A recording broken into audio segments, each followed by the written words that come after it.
मौलाना कासिम, आप सुना अच्छे आदमी हैं, मुझे बताएं आपका ज़मीर इजाजत देते हैं आपको इन चोरों के साथ खड़े होना? ये पहली दफा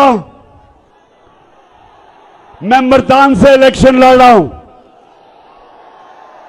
आपने आज सब मुझे बताना है कि आप अपने कप्तान को हारने नहीं देंगे।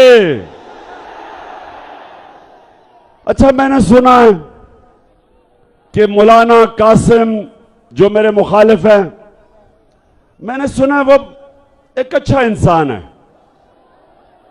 मैंने उसके ऊपर अच्छी बातें सुनी है कि दीनी आदमी है।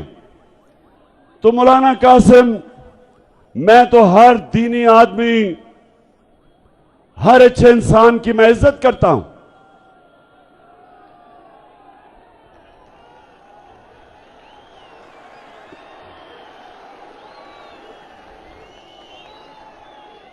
लेकिन मौलाना कासिम, मैं आपसे एक वो इंसान जो समझता है कि मेरा मुल्क सिर्फ एक तरह उठ सकता है, जिधर इन चोरों ने हमारे मुल्क को पुचा दिया है, वो सिर्फ एक तरह उठ सकता है कि हम अपने नबी सल्लल्लाहु अलैहि वसल्लम की सूरत, उसकी सीरत पे, उसकी सुन्नत पे चलें। यह मेरा ईमान है कि जब तक हम अपने नबी सल्लल्लाहु अलैहि वसल्लम की शरीयत पे नहीं चलेंगे, हम जिस दलदल में हमारे मुल्क को फंसा दिया है इन चोरों ने और अमेरिका के गुलामों ने, जिन कर्जों में जिस तरह इन्होंने हमारी कौम मकरूज कर दी, हम इससे सिर्फ एक तरह निकल सकते हैं कि हम वापस उन असूलों की तरफ जाएं जिन असूलों पे मेरे नबी सल्लल्लाहु अलैहि वसल्लम ने मदीना की रियासत को खड़ा किया था। तो मैं मौलाना कासिम, सबसे पहला मेरा सवाल आपसे यह है कि मेरे अल्लाह का हुक्म है अमर बिल मारूफ व नही अनिल मुनकर। मेरे अल्लाह का कुरान में हुक्म है सारे इंसानों को कि तुमने अच्छाई के साथ खड़े होना है, तुमने हक के साथ खड़े होना है और तुमने बदी का, बुराई का, बातिल का मुकाबला करना है। मेरे अल्लाह ने कहीं भी ये नहीं कुरान में कहा कि जब अच्छाई और बुराई का मुकाबला हो तो आप न्यूट्रल हो जाएं, कहीं आपको इजाजत नहीं दी। तो मौलाना कासिम, मैं सिर्फ आपसे एक सवाल पूछता हूं कि घर में अपने बच्चों से जाके पूछें कि क्या नवाज शरीफ और आसिफ जरदारी ईमानदार हैं? अपने बच्चों से पूछे, अपने घर वालों से पूछे कि क्या तुम गवाही दे सकते हो जो 30 साल से मुल्क को लूट रहे हैं ये दो खानदान?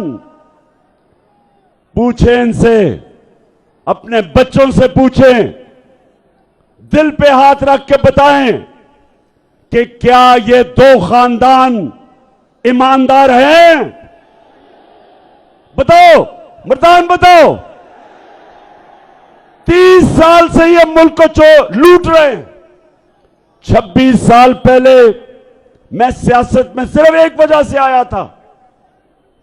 26 साल पहले मैं इनकी चोरी और करप्शन जो मुल्क को कंगाल करके मकरूज कर रहे थे, यहां का पैसा चोरी करके मुल्क से बाहर लेके जा रहे थे, इसलिए मैं सियासत में आया था।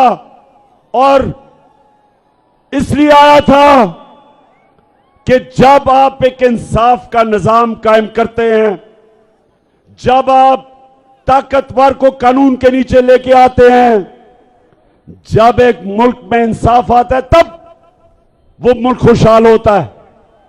कोई मुल्क एक मुल्क मुझे बताएं, मैं सारी दुनिया पे रहा हूं, एक मुल्क मुझे बताएं जिधर उनकी लीडरशिप करप्ट हो और वो मुल्क में खुशहाली हो। एक मुल्क बताएं। सारी दुनिया में देखी है, गुर्बत की सबसे बड़ी वजह जब उसके मुल्क के हुक्मरान मुल्क का पैसा चोरी करके मुल्क से बाहर ले जाते हैं। तो मौलाना कासिम, आज मैं इन सबके सामने खड़ा होकर कह रहा हूं कि अगर आप समझते हैं जिनके लिए जिस कोलिशन में आप खड़े हैं, अगर आप वो ये समझते हैं कि ये नवाज शरीफ और इसका खानदान और जरदारी उसका खानदान अगर ये ईमानदार हैं, तो मैं आज आप सबको कहता हूं कि उसको वोट दे दो।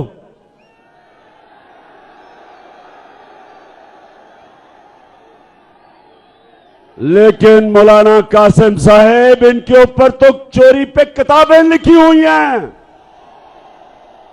इनके ऊपर तो बीबीसी ने 2 फिल्में बनाई हुई हैं इन दोनों की चोरी पे, इनके ऊपर किताबें हैं इनकी चोरी की। मौलाना कासिम, मुझे जवाब दो, मेरे ऊपर हर रोज नई एफआईआर कटती है, हर रोज मैं अदालत में जाता हूं, हर रोज मैं जमानत लेता हूं। मौलाना कासिम मुझे बताए, मैं क्यों लंदन नहीं भाग जाता? मैं क्यों नहीं मुल्क छोड़ के जाता? मैं अदालत में भी इनका मुकाबला करता हूं, इन चोरों का, और मैं जमीन पे जाके अपनी कौम को जगाता हूं, अपनी कौम को बताता हूं